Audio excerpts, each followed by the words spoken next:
सूरत तगाबुन 18 आयात पर मुश्तमिल ये सूरत 4 या 5 हिजरी में मदीना में उस वक्त नाजिल हुई जब मुनाफिकीन की साजिशें अरूज पर थीं और मुसलमानों को गुज़वात, माली मुश्किलात और अहले खाना की आजमाइशों का सामना था। ये सूरत अल मुसब्बिहात के सिलसिले की आखिरी सूरत है, यानी वो सूरत जो लफ्ज़ युसब्बिहु से शुरू होती है। और रसूलुल्लाह सल्लल्लाहु अलैहि वसल्लम रात सोने से पहले ये मुसब्बिहात पढ़ा करते थे। सूरत तगाबुन कुरान पाक की जामे तरीन सूरत है। तगाबुन का मतलब है नुकसान उठाने और फायदा पाने का दिन, यानी कयामत का दिन, जब सबको पता चल जाएगा कि असल में फायदा किसे हुआ और नुकसान किसे हुआ। इस सूरत मुबारक के मरकजी पैगाम को 4 हिस्सों में तकसीम किया गया है। नंबर 1 ईमान, नंबर 2 अमले सोले, नंबर 3 दुनियावी आजमाइश और नंबर 4 अंजाम आखरत। सूरत का आगाज ही अल्लाह की कुदरत के इजहार से होता है कि आसमान और जमीन की हर चीज अल्लाह की तस्बीह बयान करती है। पूरी कायनात की बादशाही भी अल्लाह ही की है और हमदो तारीफ का हकदार भी अल्लाह ही है जो हर चीज पर कादिर है। और अल्लाह सब इंसानों का खालिक है, जिनमें से कोई काफिर है और कोई मोमिन है, और वो सब कुछ देख रहा है। उसने जमीन और आसमान को फजूल और बेमकसद पैदा नहीं किया, बल्कि कायनात की तख्लीक बहुत बामकसद है और इंसान उसकी तख्लीक की मेराज है, जिसे अल्लाह ने एक खूबसूरत शक्ल में पैदा किया और इसे शऊर और समझ अता फरमाई। अल्लाह जो कुछ आसमानों और जमीन में है उसे भी जानता है, और जो कुछ तुम छुपाते हो और या जो कुछ तुम जाहिर करते हो वो सब जानता है, बल्कि वो तो दिलों की बातों से भी बाखबर है। इसके बाद अल्लाह ताला हमें उन कौमों का अंजाम याद दिलाते हैं जिन्होंने अपने रसूलों को झुटलाया, तो इन पर अल्लाह का अजाब नाजिल हुआ और आखिरत में भी उनके लिए दर्दनाक अजाब तैयार कर रखा है, क्योंकि वो नबियों और रसूलों को सिर्फ इसलिए झुटलाते थे कि ये तो हमारी तरह के इंसान हैं, क्या ये हमें हदायत देंगे।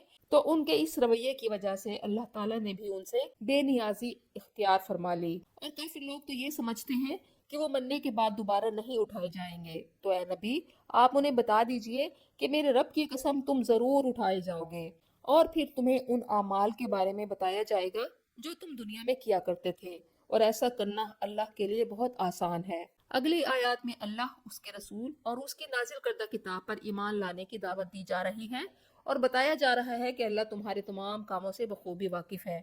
हश्र के दिन वो तुम सबको जमा करेगा, और वो होगा यौमुत तगाबुन, जब इंसानों को मालूम होगा कि कौन कामयाब है और कौन नाकाम है।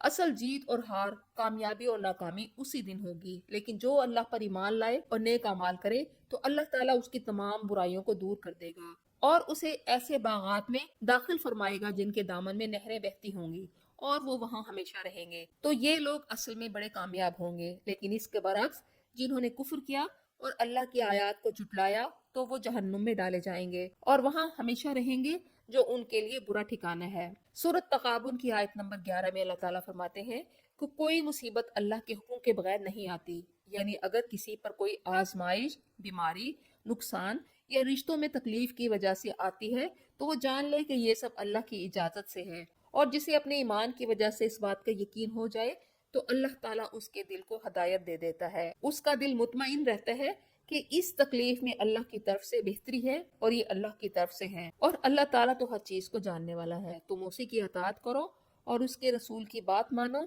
लेकिन अगर तुमने ऐसा ना किया और उसके रसूल की अताअत ना की, तो जान लो हमारे रसूल के जिम्मे तो तुम तक अल्लाह का पैगाम पहुंचाना था, और अल्लाह के रसूल सल्लल्लाहु अलैहि वसल्लम ने अल्लाह के अहकामात लोगों तक पहुंचाकर अपनी जिम्मेदारी पूरी कर दी, और अब हर शख्स इन अहकामात के बारे में खुद जवाबदेह होगा।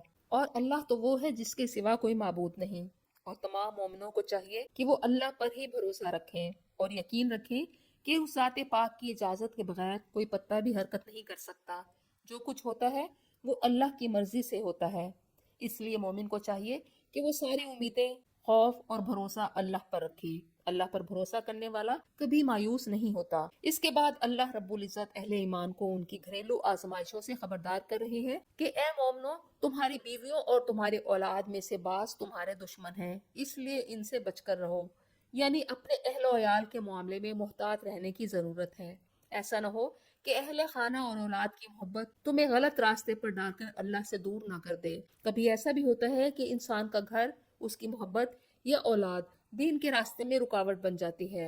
इसलिए अल्लाह ताला ने खबरदार कर दिया कि ऐसी आजमाइश से बचकर रहो, لیکن ساتھ ہی فرما دیا کہ ان گھریلو معاملات میں درگزر کرو، نرمی کرو اور معاف کر دیا کرو، اللہ ہی بے شک بخشنے والا رحم کرنے والا ہے۔ یہ قرآن کا اعجاز ہے کہ وہ اہل ایمان کی عائلی زندگی کے بارے میں بھی احکام اور قوانین بتاتا ہے۔ اور اگلی آیت نمبر 15 میں فرما دیا گیا کہ تمہارے مال اور تمہاری اولاد تمہارے لیے ایک امتحان ہے، یہ سب تمہاری آزمائش ہے اور ان کی محبت ہی تمہاری آزمائش ہے۔ انسان مال کی محبت میں آخرت بھلا دیتا ہے یا اولاد کی محبت میں حق اور باطل اور حلال اور حرام کا فرق نظر انداز کر دیتا ہے۔ اس لیے اللہ تعالیٰ یاد دلاتے ہیں کہ تمہارے اچھے اعمال کا اجر تمہیں اللہ کے پاس ہی ملے گا، اور جتنا ہو سکتا ہے تم اللہ کا تقوی اختیار کرو، اس سے ڈرو، اس کی سنو، اس کے مانو اور اس کے راستے میں خرچ کرو۔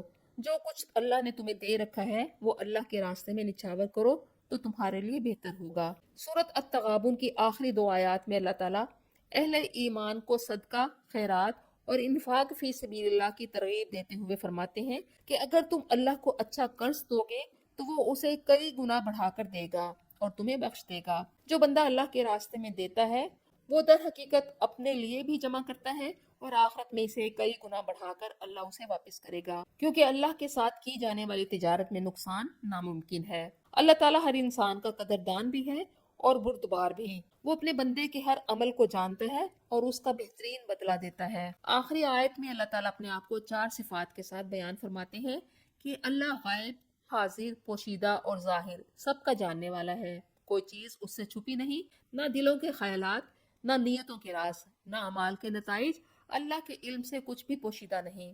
وہ زبردست غالب ہے، کوئی اس کے فیصلے کو نہیں بدل سکتا، نہ اس کے حکم کے خلاف جا سکتا ہے، اور وہ بہت حکمت والا ہے۔ وہ جو بھی فیصلہ کرتا ہے حکمت اور علم کے ساتھ کرتا ہے، چاہے انسان اسے فوراً نہ سمجھ سکے۔ زندگی کی مشکلات، تاخیر، کامیابیاں اور ناکامیاں، ان سب میں اللہ کی حکمت پوشیدہ ہے۔